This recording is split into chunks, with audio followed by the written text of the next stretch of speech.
안녕하세요. 네, 오늘은 비행기 승무원의 방사선 피폭 산재 인정에 대해서 말씀을 좀 드리려고 합니다.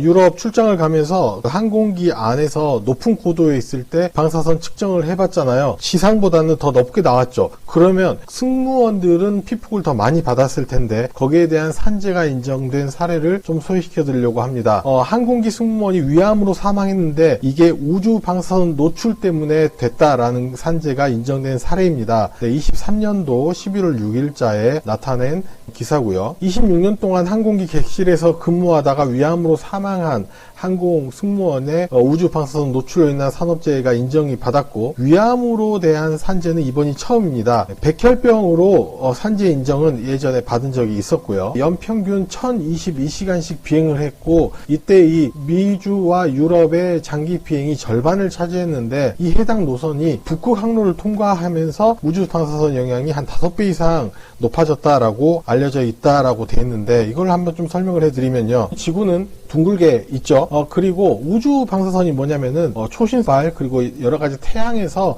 방사선이 나오게 됩니다. 그다음에 우주에서 입자 방사선이 많이 나오게 돼요. 플러스 전하를 가진 방사선과 마이너스 전하를 가진 방사선이 우리 지구로 끊임없이 들어오고 있습니다. 들어오고 있는데 지구는 아시다시피 북극과 남극으로 돼 있어서 큰 자기장을 형성하고 있어요. 자기장을 형성하고 있기 때문에 플러스 입자나 마이너스 입자가 들어오면은 휘어져서 북극과 남극 쪽으로 향해서 들어가게 됩니다. 뭐 일부는 대기층을 통과할 수 있겠지만 대기층에는 공기가 있잖아요. 공기가 방사선을 감약시켜 가지고 고도가 높은 곳에는 방사선이 많이 발생이 돼도 고도가 낮은 지상에서는 방사선이 적게 관찰되는 것을 알 수가 있죠. 그리고 지구는 자전을 하고 있지 않습니까? 자전을 하기 때문에 이 적도 근처에는 공기가 좀 빵빵하게 많이 있는 편이고, 북극과 남극은 상대적으로 공기가 적잖아요. 그래서 북극 남극은 고입자를 가진 방사선이 더 휘어져 들어가는 부분이 있고, 대기층도 얇으니까 아무래도 고도에 있는 우주 방사선 피폭이 심하게 대설을 할 수가 있습니다. 대한항공 측은 이렇게 법정 공방을 했겠죠. 승무원의 누적 피폭 선량이 안전 기준인 연간 6mS를 넘지 않았다라고 주장을 했는데, 원자력 안전위원회는 웃기지 마라. 이게 6mS 넘지 않았다. 이건 너무 과소하게 측정된 거다. 실제는 그거보다 많았다. 그리고 업무상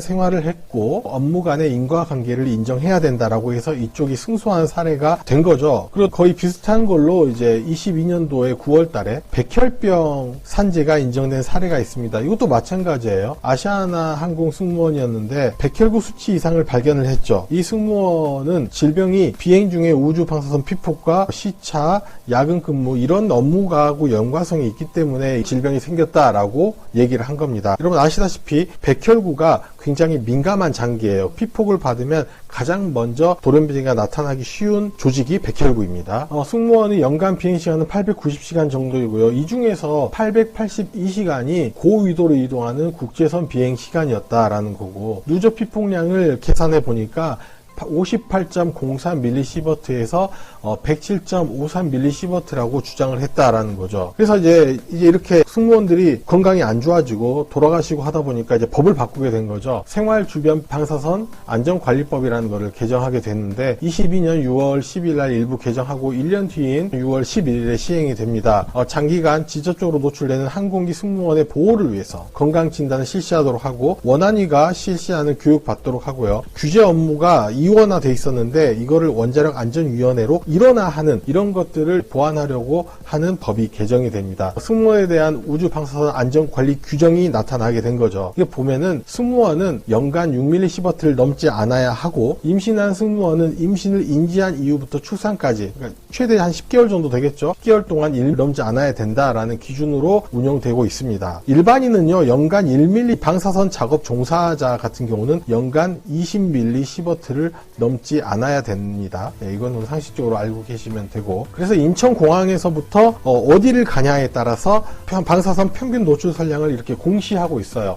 일본 같은 경우는 우리나라 옆에 가깝기도 하고, 가까우니까 높이 날지는 못하고 가까이서 날죠. 그렇기 때문에 선량은 좀 낮습니다. 하지만 유럽과 북미 같은 경우는 선량이 굉장히 높죠. 이렇게 선량 높은 것을 장기간 지속적으로 계속해서 비행을 하기 때문에 이런 병에 걸렸다라는 거죠. 그러면 이 상황에서 승무원이 우리 고객, 승객은 어떻게 해야 되냐? 승객은 일단 자연 방사선 피폭으로 간주해서 규제를 하지 않습니다. 가장 큰 이유는 연간 탑승 시간이 피폭 관리가 필요할 정도로 많지 않기 때문에 자연 방사선처럼 관리 대상에서 면제를 하고 있는 거고요. 그렇다고 피폭을 안 받는 게 아니고요. 승무원과 승객은 같은 방사선을 피폭을 하게 됩니다. 그러면 이제 우리 항공기 승무원들은 개인 피폭 선량계, TLD 배지나 아니면 필름 배지 같은 걸 차고 일하진 않잖아요. 이걸 어떻게 계산하냐? 계산법이 또 나와 있습니다. 홈페이지에 들어가 보면 계산법이 나오는데 피폭 선량은 계산으로 얻을 수 있기 때문에 굳이 선량계를 착용하지는 않고 있다라고 하는 거죠. 출발 국가와 도시, 그 다음에 도착할 국가와 도시를 입력하고 계산을 누르면 대충 어느 정도 선량을 받습니다라고 해서 나옵니다. 이걸 보고 자기가 어느 정도 비행을 하면 어느 정도 선량을 받는다는 것을 대략적으로 알 수 있으니까 지금 항공 승무원 분들이나 아니면은 지금 항공 승무원을 준비하시는 분들도 이걸 좀 보고 인지했으면 좋겠다고 생각해서 영상을 만들었습니다. 고맙습니다.